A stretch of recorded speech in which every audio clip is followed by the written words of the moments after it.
Alors, une petite vidéo qui fait suite à la précédente, donc de ma partie de Aeon's End.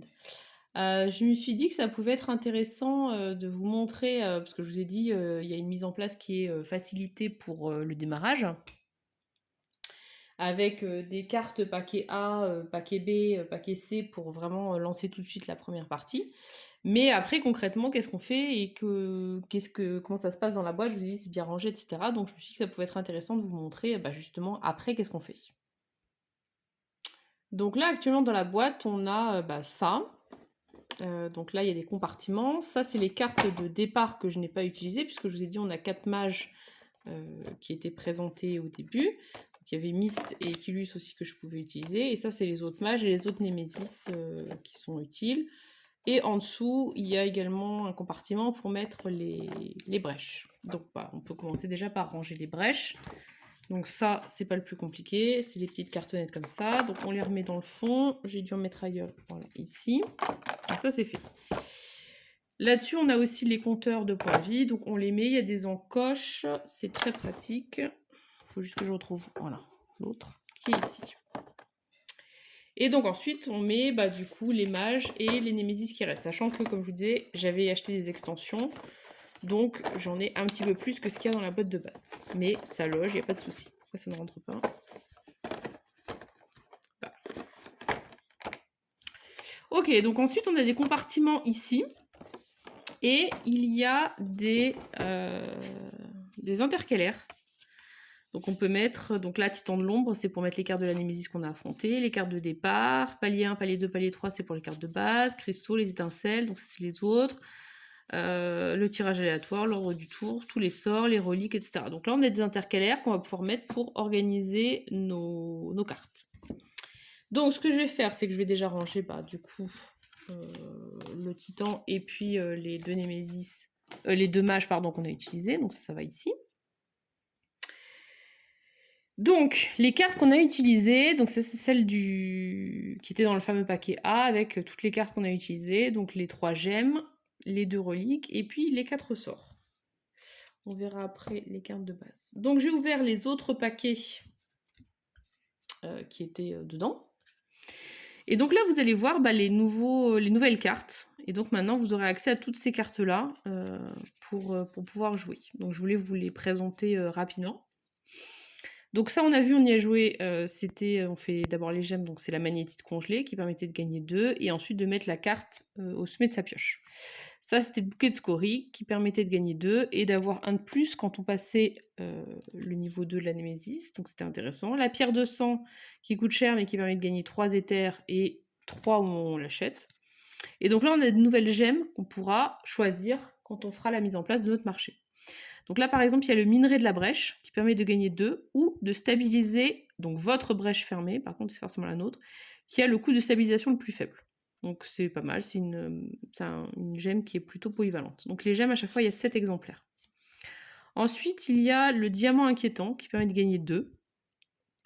Et on peut défausser un sort préparé. Si on le fait, on gagne un éther supplémentaire. Voilà. Bon, je sais pas si d'emblée c'est une carte qui m'attire particulièrement, mais bon. Ensuite, le lingot erratique, gagner 2 et 2 supplémentaires s'il y a au moins une carte ordre du tour de la Némésis dans la défausse des cartes ordre du tour. Donc ça peut être pas mal parce que pour le coup, alors des fois ça vaut 2, mais des fois ça vaut 4. Donc 4 d'éther, il n'y a pas beaucoup de cartes qui permettent d'avoir 4 d'éther. Le verre pyroclastique. Lorsque vous acquérez cette carte lors de votre tour, vous pouvez dépenser 2 éthers. Si vous le faites, un allié acquiert lui aussi un verre et le place au sommet de sa pioche. Et on gagne 2 ensuite quand on la joue normalement. Donc ça, pour 3, c'est vraiment un truc qui peut être vraiment pas mal. Parce que du coup, ça coûte 5, puisqu'il faut acheter la carte, puis payer 2 de plus. Mais à ce moment-là, eh bien, l'allié peut l'acheter aussi. Et sinon après, ça coûte 2 de façon classique. Enfin, ça rapporte 2 de façon classique. Donc ça peut être pas mal pour renforcer quelqu'un. Ensuite, ce sont des reliques. Donc là, les reliques avec lesquelles on a joué, c'était le totem de mage, qui permettait de détruire une gemme ou une relique qu'on avait fait lors du tour, ou de détruire cette carte pour que Gravol gagne un point de vie, ce qui est ridicule, mais qui permet au moins de se débarrasser de la carte. Et on avait joué aussi avec le fétiche, qui est une carte que j'aime beaucoup, qui permet de stabiliser une brèche de n'importe quel joueur, ou en la détruisant de gagner 3 points de vie. Donc là c'est pareil, on peut se débarrasser de la carte quand on n'a plus l'utilité, donc c'est vraiment une carte que j'aime beaucoup. Plus 4, c'est pas non plus déraisonnable comme coût. Après, c'est une carte que moi, typiquement, quand je la mets, j'essaye de l'acheter tour 1, voire tour 2 grand maximum, parce que le but, c'est après de ne pas payer pour stabiliser les brèches. Donc voilà. Là, on a la boussole de Cairn. Un allié peut préparer un sort de sa défausse en le plaçant sur une de ses brèches, ouvertes ou fermées. Ça, c'est une relique qui est vraiment très intéressante aussi, puisque ça permet de récupérer un sort dans sa défausse, donc de le faire recycler plus vite, et on peut même le mettre sur une brèche fermée, donc en début de partie, ça peut être très très fort. Parchemin du conclave. Donc là, ça permet de gagner une charge. Si la pile de cette carte est vide dans la réserve, donc c'est-à-dire si j'ai acheté tous les exemplaires, je peux détruire la première carte de la défausse d'un allié. Donc en plus, ça permet de détruire des cartes. Détruire des cartes, c'est toujours intéressant quand on fait du deck building. Là, j'ai beaucoup joué sur l'effet de Jex qui permettait justement de détruire des cartes de sa défausse. En plus, comme elle peut piquer des cartes à son voisin, enfin un allié, et ben du coup je m'en suis servi pour me débarrasser aussi des cartes de Mazaedron, donc voilà. Mais ça peut être pas mal parce que les charges c'est aussi, mine de rien c'est pratique. En général les pouvoirs des mages sont quand même intéressants, sinon ils n'existeraient pas, et ça évite de se surcharger de cartes. L'attrapeur de démons. Vous pouvez détruire une carte de votre main ou de votre défausse. Révélez la première carte du paquet ordre du tour. Si vous révélez une carte ordre du tour de la Némésis, vous pouvez placer cette carte en dessous. Alors ça, c'est ultime aussi. Ça permet du coup de d'épurer son deck. Et en plus, ça permet de prédire l'avenir. Et s'il y a une carte Némésis et qu'on n'a pas envie qu'il joue, de la rebalancer derrière, c'est ultra fort. Le gantelet de vorticité. Lancez un sort préparé de n'importe quel joueur et renvoyez ce sort dans la main d'un joueur. Donc ça, c'est hyper puissant aussi, notamment en fin de partie, ou même milieu de partie, mais quand on commence à avoir des sorts qui sont vraiment chers, parce que du coup, par exemple, ça veut dire que Jex prépare un éclair qui fait 4 dégâts, parce que c'est sur sa brèche ouverte numéro 4. C'est Mazaedron qui joue, il peut lancer le sort alors que lui, il n'a pas de sort préparé, et en plus, il renvoie le sort, donc ça veut dire que Jex pourra le relancer dans un second temps. Donc ça, c'est très bien, par contre, ça coûte cher, 6. Et puis, on a du coup les nouveaux d'autres sorts. Voilà, donc il y avait un autre paquet ici. Donc nous, on a joué, pour rappel, avec l'éclair déchirant, 3 dégâts, et si on défausse une carte, on stabilise une brèche fermée. Ça peut être pas mal. Bon, après, si on a le fétiche, ça fait un peu doublon. L'aurore, très bien aussi pour gagner de la charge, ça m'a pas mal aidé. 3 dégâts, 5, ça reste un coup raisonnable. Elle, qui permet du coup d'acquérir 4 dégâts de base, et en plus, quand il est préparé, ça peut nous donner de l'argent pour acheter un nouveau sort. Et celui-là, du coup, que j'ai acheté sur la fin, j'étais pas hyper convaincue, mais en vrai, c'est quand même souvent 4 à 6, voire 8 dégâts si on joue avec quelqu'un qui a beaucoup de gemmes. Donc finalement, ça peut être fort, parce qu'il y a quand même pas beaucoup de sorts qui tapent beaucoup plus que 5 en vrai. Alors là, on va voir les sorts du coup qu'on pourrait également avoir en main. Donc on a carbonisation, donc qui coûte 4, 3 dégâts. Révélez la première carte du paquet ordre du tour. Vous pouvez placer cette carte en dessous du paquet. Donc là, c'est un peu la même chose que je sais plus quelle relique qu'on a vu passer, qui permettait de faire pareil. Donc ça, c'est pas mal. Conjuration des oubliés. Ah, donc voilà, par exemple, 5 dégâts. Vous pouvez détruire cette carte. Si vous le faites, Gravel gagne 4 points de vie. Donc ça, c'est pas mal. C'est 5 dégâts pour 6. C'est quand même un bon ratio. Et en plus, ça peut servir en urgence de sauvetage de Gravel. Pas mal. La flèche céleste. 3 dégâts. Si la pile de cette carte est vide, un allié pioche une carte. Donc là, c'est pareil. Ça nous incite à vider la pioche. Alors j'imagine qu'à 4, j'y ai jamais joué à 4. On n'y a toujours joué que à 2. Donc soit moi qui contrôle 2 mages, soit... j'y ai beaucoup joué avec mon fils le plus grand, avec qui on a fait la campagne. Donc du coup, on joue aussi avec 2 mages. J'ai jamais joué au-delà, mais du coup, c'est forcément plus rapide de vider les pioches quand on est 4. Le champ de convection, 4 dégâts, ou 2 dégâts et un allié peut détruire une carte de sa main. Ça, c'est très bien aussi. Vraiment une très bonne carte. L'équilibre. Lorsque préparé, réduisez de 1 les dégâts que vous subissez, jusqu'à un minimum de 1. Ok. Et 4 dégâts. Ça, c'est vrai que ça peut être pas mal. Parce que souvent, on n'a pas beaucoup de vie. Mais on se prend des 2 dégâts, 3 dégâts, c'est juste que, bah, finalement ça va assez vite. Bon après pour 7, je suis pas sûre que je l'achèterai beaucoup, mais bon. Le torrent ardent, 2 dégâts et 2 dégâts supplémentaires pour chaque autre torrent ardent préparé par n'importe quel joueur. Donc là, c'est hyper fort, aussi. Si on arrive à se coordonner et à dire on s'en achète 2 chacun par exemple, ça permet, pour, un coût qui est pas énorme, d'avoir quand même 4 dégâts. La mèche, lorsque préparée pendant votre phase principale, vous pouvez aussi préparer une étincelle sur la brèche où ce sort est préparé. Donc là, ça permet de mettre 2 sorts sur la même, 3 dégâts. Bon. OK. L'afflux pyrotechnique. Donc là, c'est pareil, c'est comme celui de la cristallisation, qui doit être préparé sur, 2 brèches adjacentes. Tiens, d'ailleurs, c'est un truc que j'avais quand j'ai dit, «Ah finalement ça tape de 6», j'ai oublié, puisque de toute façon je n'ai pas pioché la carte et je l'ai jamais joué au final dans ma partie, que, il fallait avoir 2 brèches pour ce sort-là. Donc là, c'est la même chose, il faut que ce soit sur 2 brèches adjacentes. Et ça occupe les 2 brèches. Infligez 4 dégâts et vous pouvez détruire une carte de votre défausse. Après, ça reste quand même très fort, parce que 4 dégâts pour 4 et en plus, ça permet de détruire une carte. Je comprends que ça utilise 2 brèches. Mais c'est typiquement le genre de sort où Jex, là, pour le coup, sa brèche qui lui manque, elle est vraiment pénalisée par ce truc-là. Retour à la poussière, qui coûte 7. Lorsque préparé, au début de votre phase d'incantation, révélez la carte du sommet de la pioche. Vous pouvez la détruire par de notre pioche. Et 4 dégâts. Ok, pas mal. Et le familier imaginaire, 2 dégâts. Infligez 1 dégât supplémentaire pour chacun de vos autres sorts préparés. Ça, c'est pas mal. En plus, un sort qui coûte 3. Moi, j'aime bien avoir des sorts pas très chers pour le début. Et ce qui est vraiment souvent intéressant aussi, je trouve, c'est d'avoir des cartes qui ont des coûts différents. Parce que si on a 2 sorts qui ont le même prix, on est toujours en train de se demander à chaque fois qu'on joue, est-ce que je prends celui-là, est-ce que je prends l'autre? Donc en général, on essaye d'avoir des coûts différents. Pareil pour les gemmes, si on a 2 gemmes qui valent 4, ce qui est quand même un coût assez fréquent dans les cartes, on hésite souvent, donc c'est un peu casse-pied, on essaie d'avoir des trucs différents. Donc ça, c'est toutes les cartes donc, que vous avez à disposition et qui représentent votre marché. Donc, tous les sorts, on les met ensemble.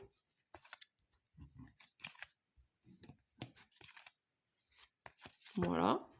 Le petit intercalaire qui va bien, où il y a marqué les sorts. Voilà. Donc, soit vous mettez devant, soit vous mettez derrière. Ça, c'est vous qui voyez.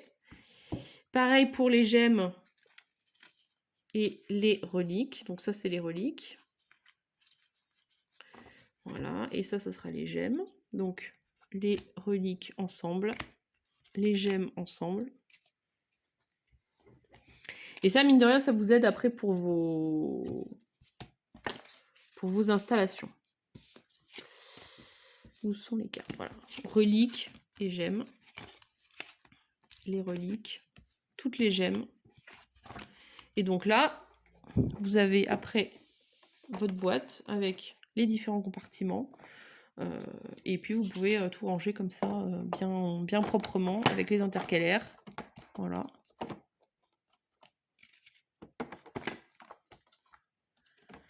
Ensuite, on a du coup, merde, je ne les ai pas mis ensemble. Voilà, j'ai fait n'importe quoi par rapport à ce que j'avais fait avant. Ça, c'est les cartes que je n'avais pas utilisées. Stop, c'est OK. Donc là, c'est les gemmes. Donc ensuite, vous avez du coup toutes les cartes de départ qui sont utilisées. Donc là, c'est toutes celles que nous, on a utilisées avec la carte spécifique, les étincelles, les cristaux de base et la carte spécifique du coup de chaque mage. Donc ça, je vais pas les trier parce que je pense que je vais rester dessus. Et vous avez du coup les autres mains de cartes des autres mages du début. Voilà, on va s'arrêter là. Donc vous avez des étincelles. Et puis vous avez la suite dans le paquet que j'ai ouvert supplémentaire. J'essaie de retrouver le début. Voilà. Donc ça, c'est les cartes de départ du coup des 4 autres mages qui ne sont pas les mages de début. 1, 2, 3 et 4, plus les cristaux supplémentaires et les étincelles pour pouvoir avoir les mains de tout le monde. Donc tout ça, c'est les cartes de départ. Donc ça, je ne vais pas forcément les trier, mais en gros, voilà, c'est les cartes de départ. Ensuite, dans le paquet qui est encore à ouvrir, mais que j'ai déjà ouvert le papier, vous avez donc ces fameuses cartes qui servent pour le tirage aléatoire. Donc là, en fait, c'est une autre façon de faire son marché. Donc là, par exemple, c'est toutes les gemmes. Je peux les mélanger et puis m'en servir pour dire, bah, il faut que mon marché, il y ait 3 gemmes. J'en prends 1, 2 et 3 et ce sera mon marché. Et mon marché sera composé de ça. Voilà. Donc typiquement, c'est ce que je vous disais, 2 cartes, enfin 2 gemmes qui valent 4, je trouve ça chiant parce qu'on est toujours en train d'hésiter. Après, elles ont des effets différents. Là, ça permet de stabiliser ou gagner, et là, ça permet de ça, et là, c'est le lingot erratique. Donc voilà, par exemple, ça veut dire que mon marché, ce serait ça. Ensuite, les reliques, bah, c'est pareil, je prends toutes les reliques qui sont disponibles, je les mélange, et je sais qu'il m'en faut 2 pour faire mon marché, et puis bah, ça sera comme ça mon marché. Donc par exemple, le fétiche, et bah super, le totem, c'est exactement ce que j'avais eu. Et voilà, le parchemin. Et on fait ça aussi pour les sorts. Donc c'est l'utilité de ces cartes-là pour un tirage aléatoire de son marché. Donc après, là, il y a plusieurs écoles, entre guillemets. Il y a ceux qui aiment bien cette façon de faire, parce que du coup, il faut s'adapter au marché de cartes, et on peut pas avoir des cartes fétiches qu'on utilise tout le temps. Voilà.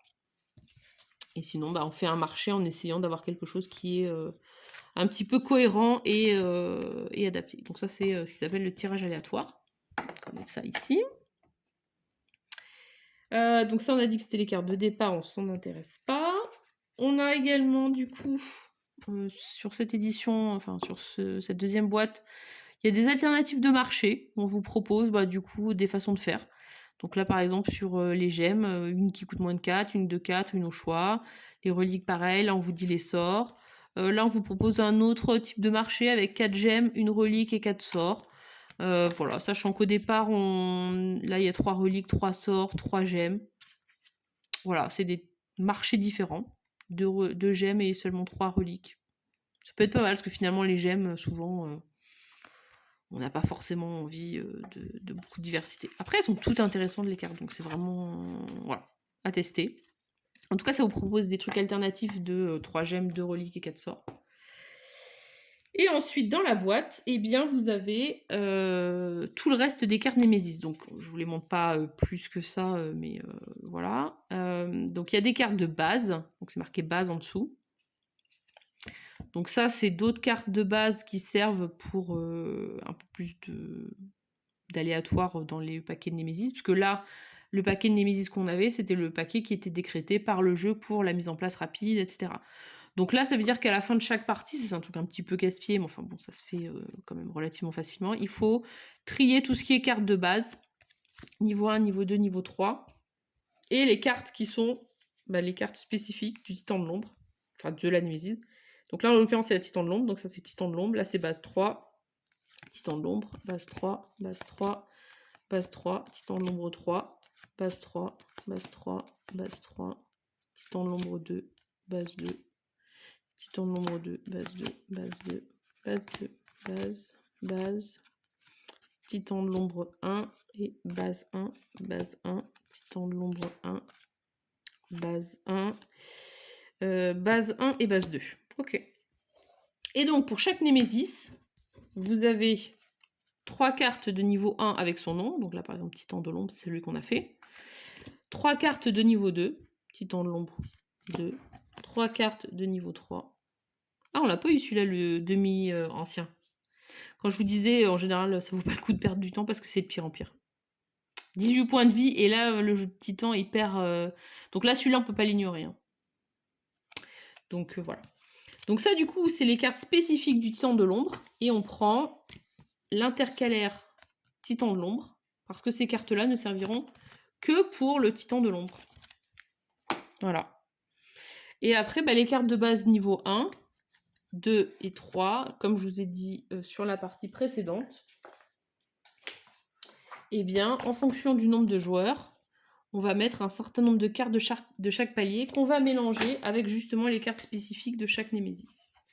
Donc dans les cartes qu'on a ouvertes des paquets qui étaient restants une fois qu'on n'a pas fait la mise en place, on a les cartes de la sorcière du portail, qui est un d'autres Némésis. Donc ça, du coup, on peut directement... Alors, on regarde pas trop, mais... Où es-tu, sorcière ? Je la trouve pas. Voilà. Donc ça, c'est les cartes spécifiques de la sorcière du portail. Donc quand je voudrais affronter la sorcière du portail, je sais que ces cartes-là, j'en aurais besoin. Là, c'est la couronne creuse. Voilà, donc ça s'arrête. Donc lui, il a des sbires particuliers. Donc il y en a plusieurs qui ont des mises en place particulières. Voilà, donc ça, c'est la couronne creuse. Donc ça, c'est celui-là. Et puis bah là, ce qui reste, c'est le démon des voiles, qui est la dernière Némésis.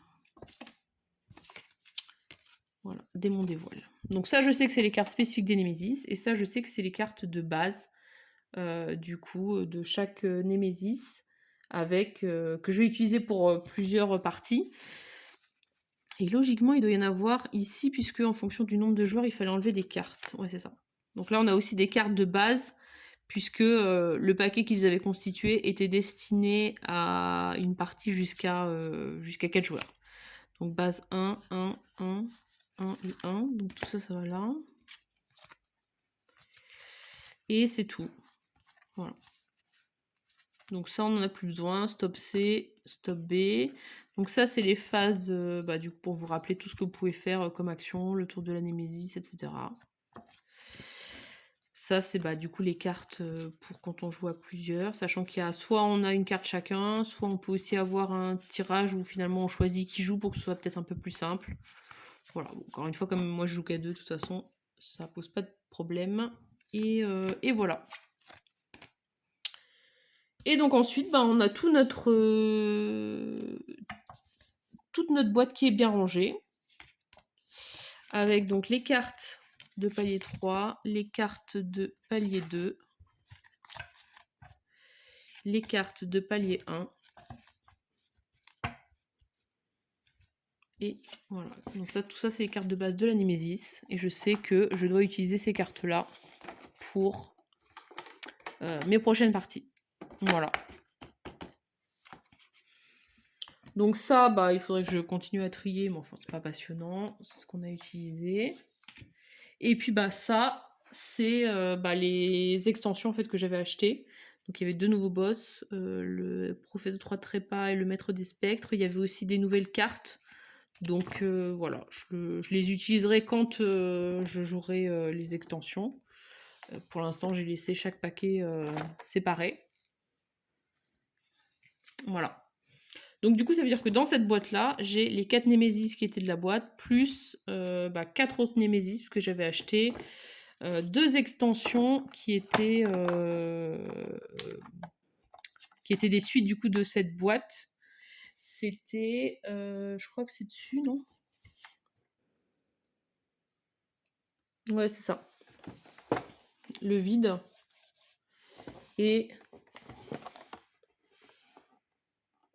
je sais plus si c'est les 100 noms ou si c'est pas plutôt celle qui est de l'autre côté encore de la boîte. Ouais, non, c'est ça là. C'est Ténèbres d'ailleurs. Voilà. Mais par contre, c'était des petites boîtes cartonnées et du coup, je l'ai mis dedans. Voilà. Avec des cartes supplémentaires. Donc évidemment, les nouvelles Némésis, mais il y a aussi du coup des nouvelles reliques, des nouveaux sorts et des nouvelles gemmes. Alors c'est un avantage, je trouve, du coup de Eonzen, c'est qu'on a plein de cartes différentes, plein de sorts, etc. Du coup c'est cool, on peut faire plein de combinaisons. C'est presque aussi un inconvénient dans le sens où il y a un moment où quand on a beaucoup de cartes, on ne sait plus quoi choisir. D'où l'intérêt des tirages aléatoires où le choix n'est plus à vous. Au départ, j'avais mélangé, parce que du coup, j'avais la boîte de base numéro 1 et 3 petites extensions. Mais du coup, j'avais tout mis dans la boîte numéro 1, puisque j'avais pas la boîte numéro 2, c'est-à-dire celle-là.